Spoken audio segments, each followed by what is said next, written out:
따라합니다. 예배와 예배 사이. 여러분 혹시 괴물 헐크를 기억하는지 모르겠어요. 영화로도 만들어지고 드라마나 또 애니메이션으로도 만들어졌는데 이 헐크가 있습니다.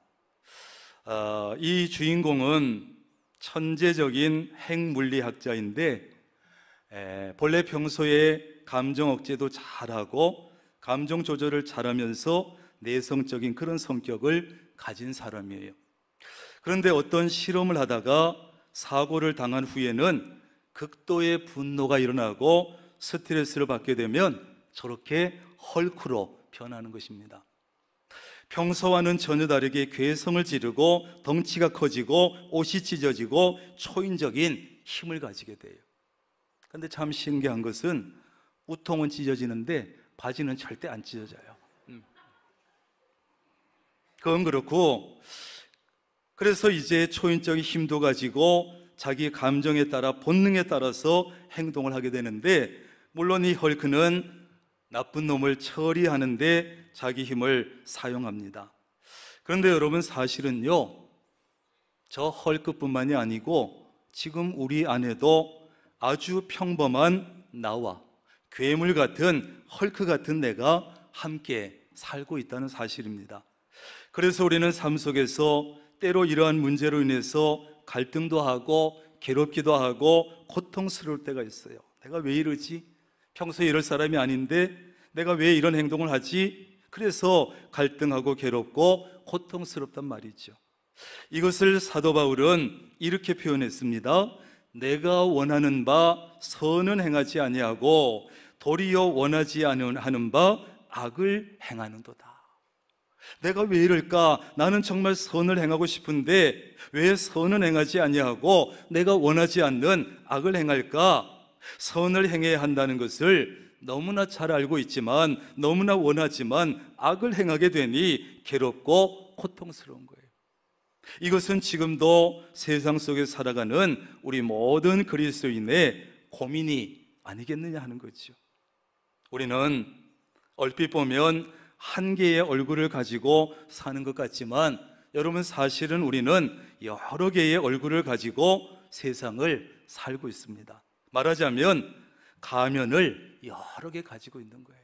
진짜 얼굴이 있고 가면을 여러 개 가지고서 살고 있어요. 보세요.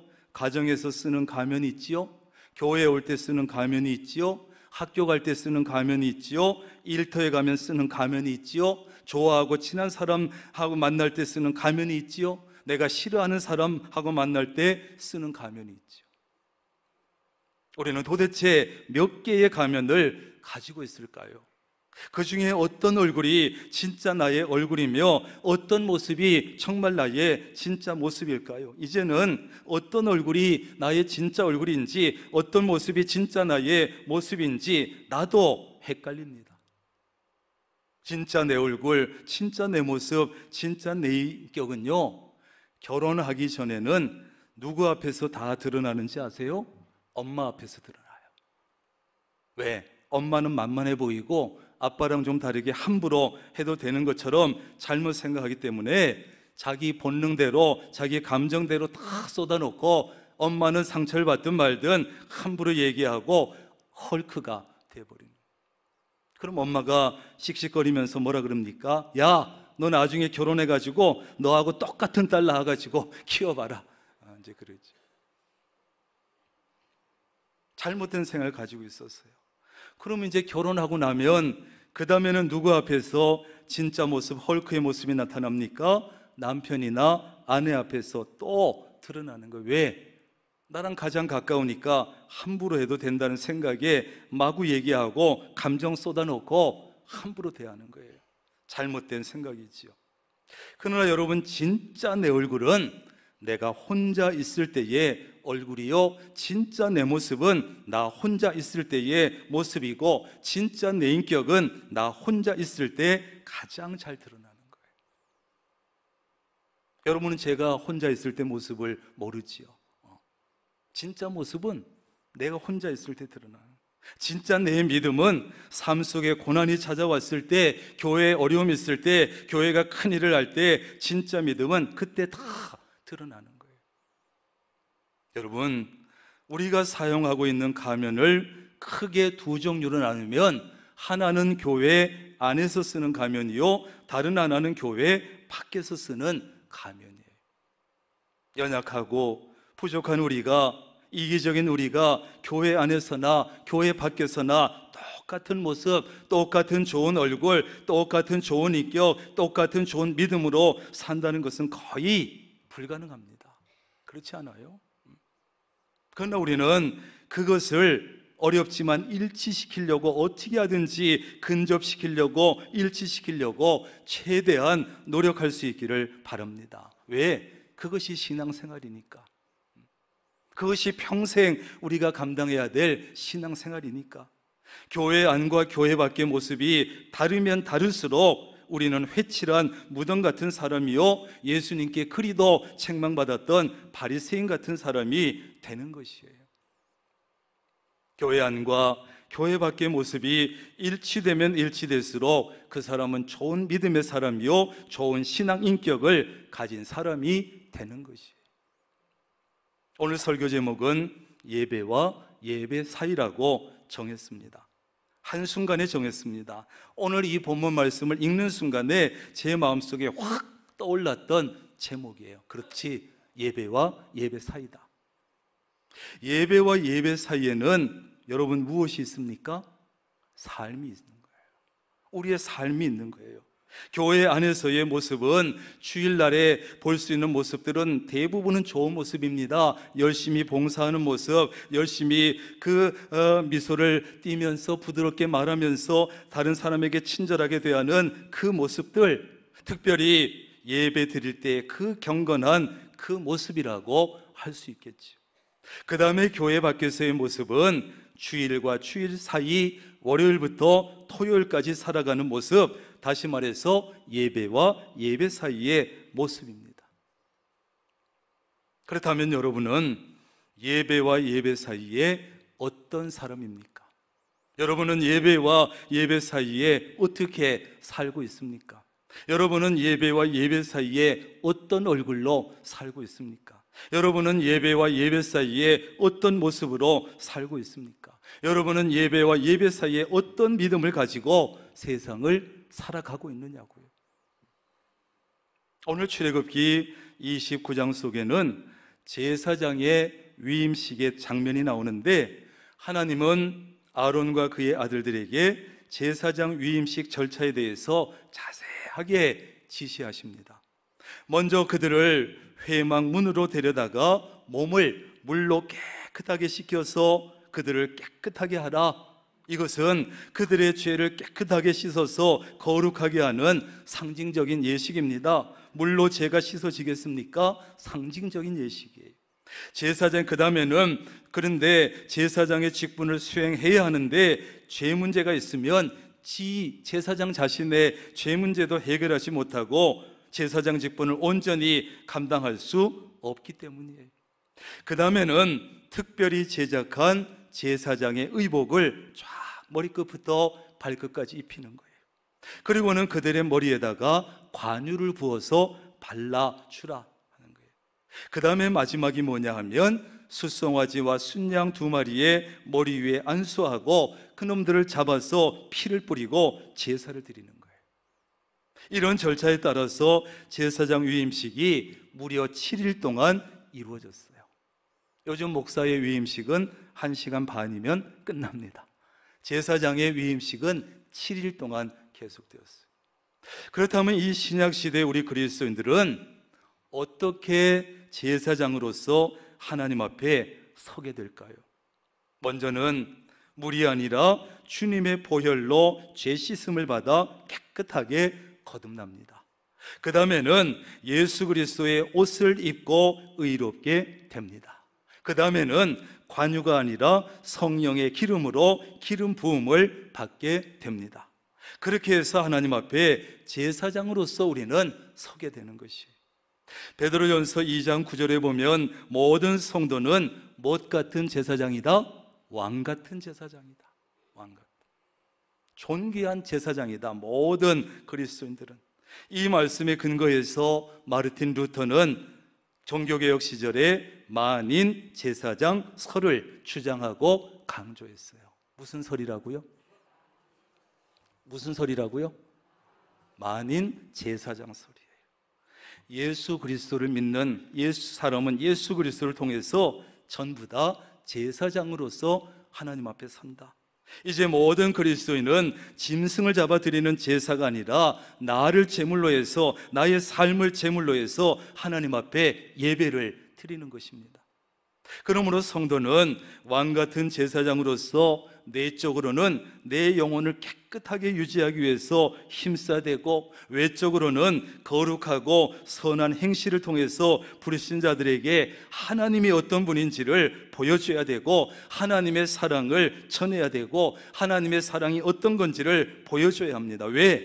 왜냐하면 불신자들은요, 우리 그리스도인들의 삶을 바라보면서 하나님이 어떤 분인지 판단하는 거예요. 저 교회 다니는 예수쟁이들을 보니까 하나님이 어떤 분인지 알겠구나.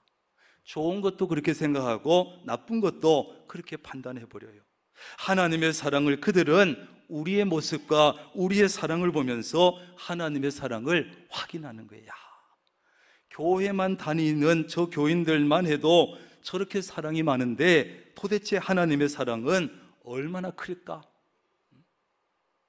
그러므로 그리스도인은 경건의 모양만 가질 것이 아닙니다. 두꺼운 성경이나 옆구리에 차고 목에 힘주고 뻣뻣하게 다니는 그런 경건의 모양만 가질 것이 아니라 경건을 행동으로, 삶으로 나타내는 거룩한 삶을 살아야 합니다. 살아야 합니다. 살아야 합니다. 여러분, 똑같은 사람도요, 어떤 옷을 입느냐에 따라서 행동이 전혀 달라져요.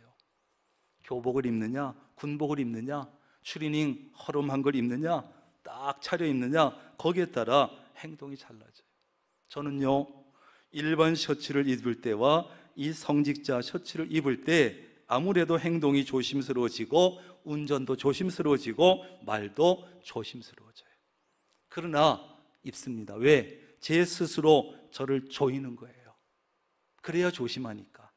거룩한 부담감을 가지기 위해서 일부러 입는 거예요. 이쁘라고 입는 게 아니고.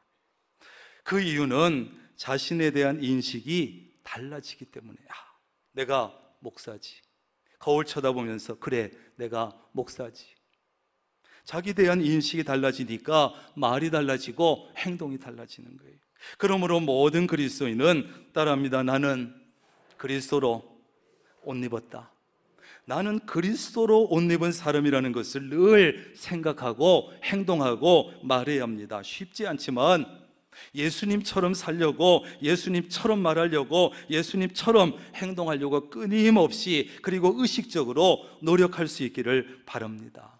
의식적으로 하지 않으면 우리는 그냥 흘러가는 거예요. 세상 물길대로 흘러가고, 뭐 다 그렇게 살던데 나만 힘들게 살 필요 있나? 그냥 흘러가는 거예요.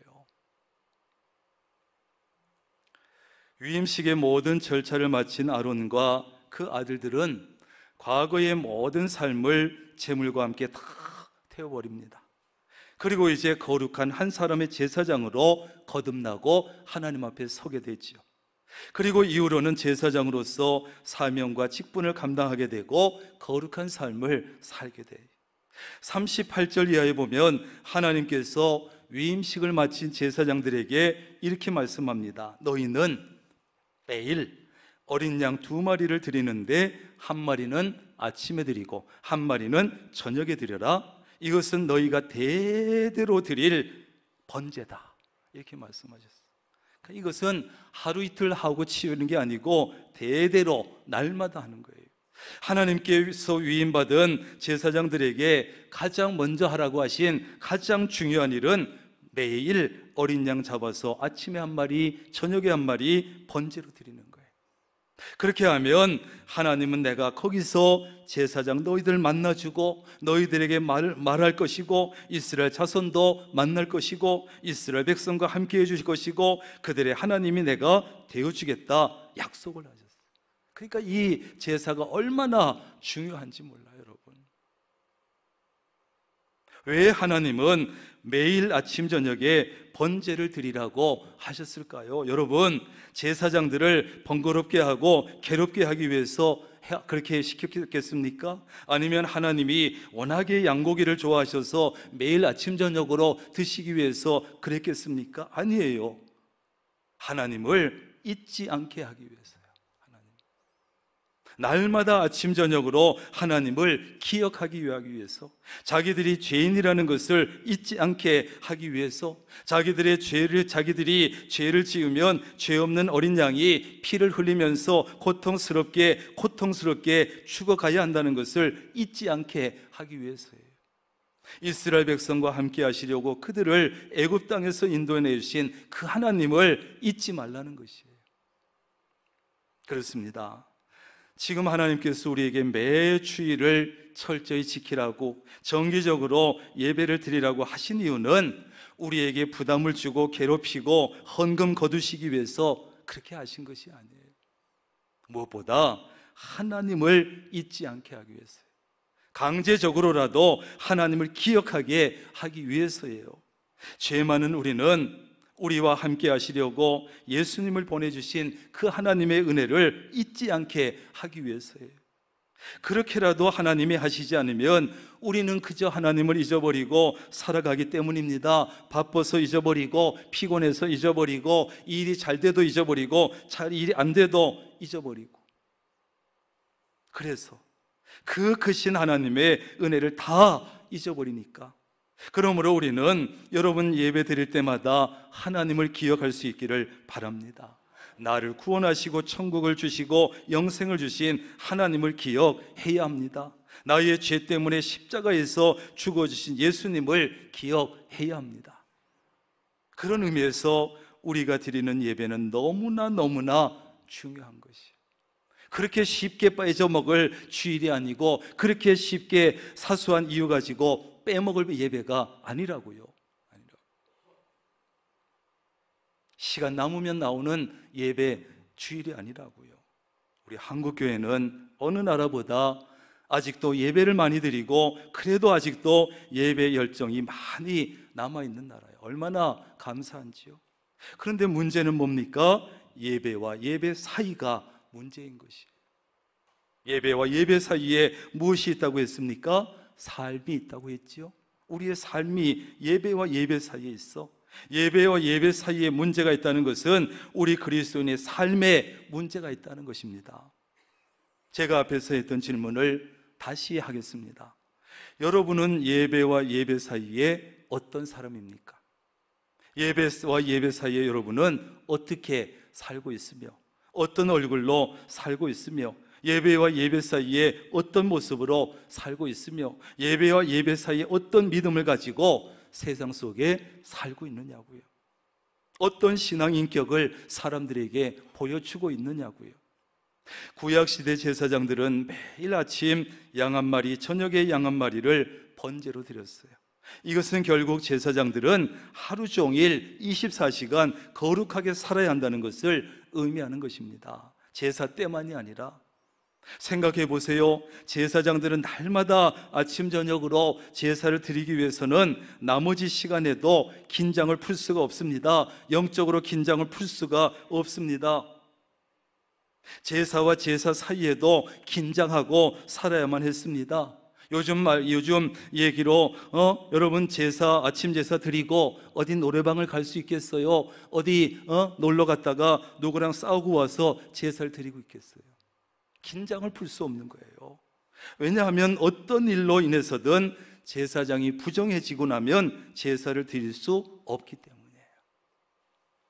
그래서 제사를 드리는 제사장은 몸과 마음을 정결하게 하고 늘 제사를 준비해야 되는 거예요.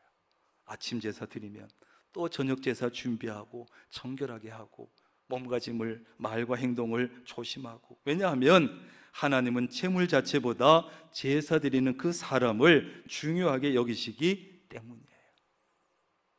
하나님은 제사장들에게 매일 아침 저녁 제사 드리라 하면서 이렇게 말씀하셨습니다. 내가 거기서 번제 드리는 그 자리에서 너희와 만날 것이고, 내가 너희에게 말할 것이고, 내가 거기서 이스라엘 자손도 만날 것이고, 내가 이스라엘 자손 중에 거하여 그들의 하나님이 될 거야. 이렇게 말해요. 그러니 여러분, 이 번제 제사가 얼마나 중요하며 지금 우리의 예배가 얼마나 중요한지요. 그러니 제사장들은 제사 드릴 때는 말할 것도 없이 제사와 제사 사이에 함부로 살 수가 없었어요. 아무 말이나 함부로 할 수가 없었습니다. 행동을 조심할 수밖에 없었습니다. 왜? 말 한마디 잘못하면, 행동 하나 잘못하면, 그러면 제사장이 부정해지고, 제사장이 부정해지면 다음 제사를 드릴 수 없는 거예요. 그러면 하나님을 만날 수도 없고, 하나님의 말씀을 들을 수도 없고, 하나님의 말씀을 백성들에게 전할 수도 없고, 그런 제사장이 어떻게 제사장 역할을 제대로 감당하겠습니까? 그런 제사장을 백성들이 누가 신뢰해 주겠습니까?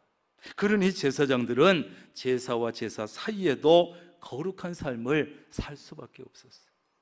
언젠가 하나님께서 이스라엘 백성에게 이런 말씀을 하셨어요. 더 이상 너희들 내게 제사 드리지 마, 제물 가져오지 마, 제물 태우지 마. 너희들의 그 제물에 타는 기름 냄새 나 질렸어. 왜 그랬을까요?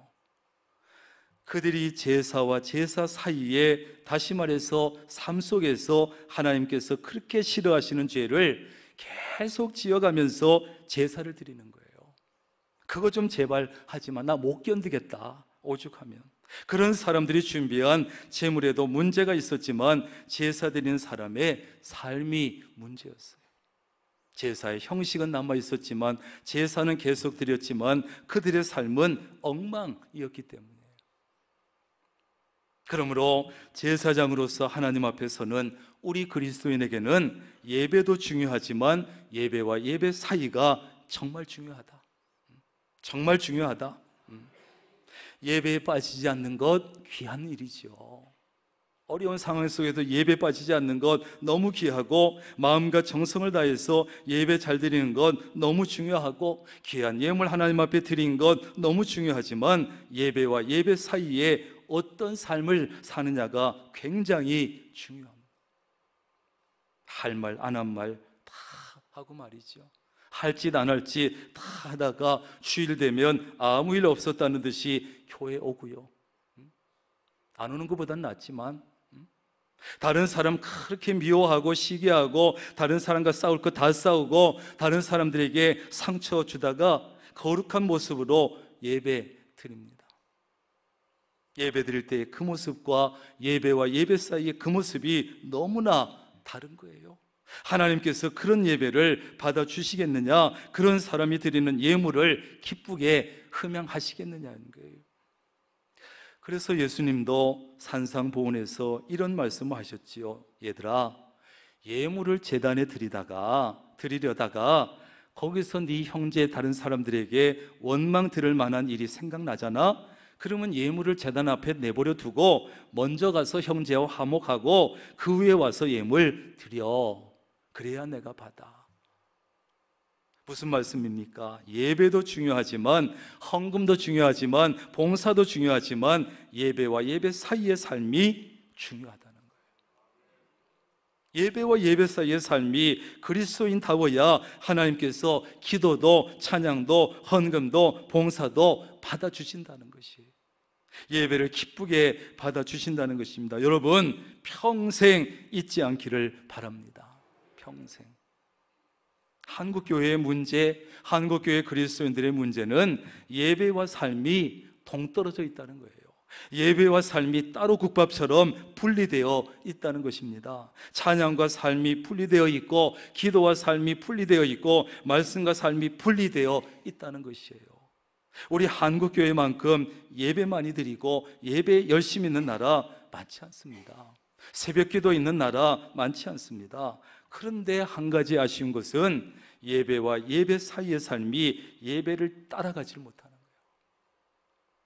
삶이 찬양을 못 따라가고, 삶이 그 유창한 기도를 못 따라가고, 삶이 말씀을 너무나 못 따라가고, 부족하고 연약하고 이기적이고 믿음 없는 우리의 삶을 찬양과 기도와 말씀과 완전히 일치시킨다는 것은 거의 불가능합니다. 거의 불가능해요. 그러나 적어도 예배와 예배 사이의 삶을 우리의 찬양과 기도와 그리고 말씀에 일치시키려고 최대한 노력은 해야죠. 애를 써야지. 그것이 바로 나의 삶을 하나님 앞에 산제물로 드리는 것입니다. 기억하세요? 지금도 예배와 삶이 동떨어질 때 하나님은 우리의 예배를 거부하실지 몰라. 야, 나 이제 질렸어. 너희들 그렇게 아름답게 찬양도 잘하고 기도도 유창하게 잘하고 다 잘하는데, 그러나 너희들 삶과는 너무 차이가 많잖아. 이제 그거 좀 그만해라. 그래서 우리는 예배와 삶을 어떻게 하든지 일치시키려고 애를 써야 합니다. 애를 써야 돼요. 예배와 예배 사이의 삶과 예배를 일치시키려면 어떻게 해야 됩니까? 먼저는 세상의 유혹과 죄와 악과 치열하게 싸워야 합니다. 못 이기는 척하고 따라가지 말고, 못 이기는 척하고 넘어가지 말고, 세상의 가치관 따라가지 말아야 됩니다. 아유, 뭐 주변 사람들 다 그냥 그렇게 다 살던데, 그러지 말고, 연어가 바다로 흘러가는 물을 거슬러 올라가는 것처럼, 상처 입으면서 자기 태어난 곳으로 올라가는 것처럼 세상 물결을 거슬러 하나님을 향해서 올라갈 수 있기를 바랍니다. 그리고 예배를 통해서 들은 이 말씀을 적극적으로 삶에 적용해야 됩니다. 어떻게 해요? 나는 정말 어떤 일을 하고 싶지만 하나님의 말씀 때문에 하지 않게 되는 일이 점점 많아져야 되고, 반대로 나는 정말 하고 싶지 않지만 하나님의 말씀 때문에 하게 되는 일이 점점 많아지는 것. 그것은 결코 쉬운 일이 아니에요. 그러나 그것이 바로 예배와 예배 사이의 삶을 하나님 말씀에 일치시켜 가는 것이요, 그것이 바로 하나님께서 기뻐하시는 예배와 예배 사이의 삶입니다.